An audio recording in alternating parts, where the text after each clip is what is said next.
Salve Maria, queridos irmãos, sejam bem-vindos a mais um momento de meditação sobre o Evangelho do dia. Ajudem o nosso canal se inscrevendo, dando o seu like, comentando o nosso conteúdo e divulguem para mais pessoas o link desta homilia para que possamos alcançar mais irmãos com a homilia diária. E hoje, quinta-feira da primeira semana da Quaresma, a Igreja celebra a festa da Cátedra de São Pedro. O Evangelho que nós vamos ouvir é segundo São Mateus, capítulo 16, versículos do 13 ao 19.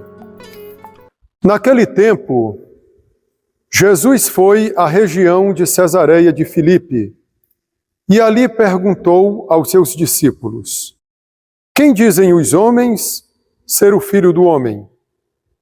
Eles responderam: alguns dizem que é João Batista, outros que é Elias, outros ainda que é Jeremias, ou algum dos profetas.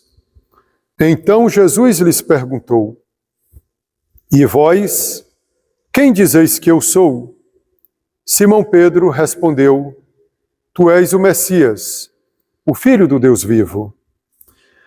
Respondendo, Jesus lhe disse: feliz és tu, Simão, filho de Jonas, porque não foi um ser humano que te revelou isso, mas o meu Pai que está no céu. Por isso eu te digo que tu és Pedro, e sobre esta pedra construirei a minha igreja, e o poder do inferno nunca poderá vencê-la. Eu te darei as chaves do reino dos céus. Tudo que tu ligares na terra será ligado nos céus. Tudo que tu desligares na terra será desligado nos céus. Louvado seja nosso Senhor Jesus Cristo, para sempre seja louvado. Queridos irmãos e irmãs, hoje celebramos a festa da Cátedra de São Pedro. Cátedra significa o lugar de onde se ensina. É por isso que, numa diocese, a igreja principal ligada ao bispo é chamada de catedral. E na catedral há uma cátedra, ou seja, onde o bispo ministra os seus ensinamentos. Ele tem autoridade para isso, a autoridade que ele recebeu de Cristo e de sua igreja. Nas Sagradas Escrituras, nós encontramos vários exemplos de cátedras autorizadas pelo próprio Deus, de onde se podia ministrar ao povo ensinamentos. Por exemplo, entre os saduceus havia uma cátedra. Jesus fala até que eles receberam de Deus a autoridade para poder ensinar, mas Jesus falou até de uma maneira negativa, dizendo: façam aquilo que eles dizem, mas não façam aquilo que eles fazem. Mas também havia a autoridade de Moisés. Ai daqueles que se revoltavam contra Moisés. Mesmo Moisés sendo homem falho, mas Deus castigou aqueles que se revoltaram contra Moisés. Mas essas cátedras passaram. A cátedra de Moisés, a cátedra dos mestres da lei, na verdade eram cátedras que caducariam com o tempo, mas Jesus instituiu uma cátedra que é a de Pedro. É o que nós celebramos no dia de hoje. Esse ministério de Pedro foi preparado por Cristo desde o Antigo Testamento, por isso que eu mencionei aqui Moisés, os mestres da lei e os saduceus. Essa missão que Pedro vai assumir é até maior do que ele mesmo. Jesus o chama de Pedro nesse momento, em Cesareia de Filipe. Mas depois Jesus o chamará só de Simão. Pedro é o novo nome de Simão, mas também é a missão que ele assumirá na igreja, de ser essa rocha sobre a qual Cristo ergue a sua igreja. Eu dizia que essa missão de Pedro é até maior do que ele, porque Pedro vai passar, o Simão vai passar, mas o Pedro vai continuar. A Santa Igreja Católica, a única verdadeira, já teve 266 papas. O atual é o Papa Francisco, e até Cristo voltar, a Igreja terá mais papas. Só Deus sabe quantos papas mais a Igreja vai ter, porque Deus sabe, só Ele sabe o dia em que Cristo regressará. Então, até Cristo voltar, a Igreja será conduzida por Pedro aqui nesta terra. Foi o próprio Jesus quem quis a sua igreja dessa maneira. Ele quis ensinar através de Pedro.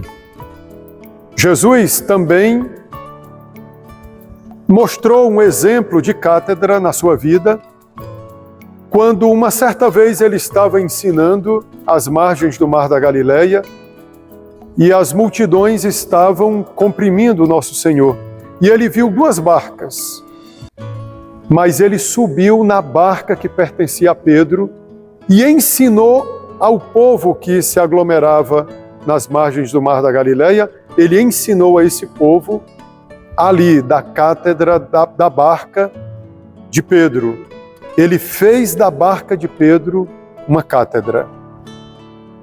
Então ele já estava ensaiando, digamos, essa cátedra de Pedro. Então, queridos irmãos, a nossa igreja, ela é fundada sobre Pedro. Nesse evangelho que ouvimos, Jesus profetizará que não será fácil a missão da igreja. Porque Jesus falou aqui das portas do inferno que investirão contra a igreja, mas essas portas não conseguirão vencer a igreja de Cristo. Sempre no final ela sairá vitoriosa. Em algum momento vai parecer que a igreja fracassou. Vai parecer que a igreja, enfim, foi derrotada. Vai parecer que a igreja sucumbiu. Mas os seus inimigos se enganarão quando pensarem isso. Os filhos da igreja também abatidos, com falta de esperança, também se enganarão e verão a igreja ressurgir em toda a sua beleza. Há inimigos da fé católica que já proclamaram a derrocada da igreja.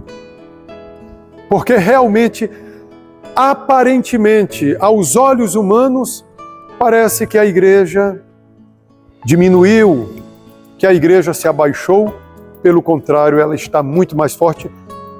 A igreja não é determinada pelo número de fiéis. A igreja, ela é católica, ela é o corpo de Cristo. Ela é determinada pela sua união com Cristo. E é só a igreja católica que tem esse benemérito. Então, queridos irmãos, as portas do inferno não prevalecerão contra a igreja de Cristo. Essa missão de Pedro é também compartilhada com os outros apóstolos, mas Pedro é a pedra sobre a qual Cristo ergue a sua igreja. Os outros apóstolos também são enviados a ensinarem, mas esses apóstolos devem estar em comunhão com Pedro. Por isso que Paulo, que viveu alguns anos depois de Cristo, ao se converter, conhecendo Cristo no caminho de Damasco, Ele deseja conhecer essa igreja de Cristo, primeiramente na pessoa de Pedro e depois dos outros apóstolos. Por isso que os nossos bispos, eles não são autônomos em suas dioceses, os bispos que são sucessores dos apóstolos, mas eles estão em comunhão com o Romano Pontífice para que o ministério dos bispos seja validado. É necessário que os bispos estejam em comunhão com o Romano Pontífice, o Santo Padre, o Papa. E nós também, ou eu diria vocês, porque eu sou sacerdote, vocês fiéis leigos também devem estar em união com o sucessor de Pedro, o Papa.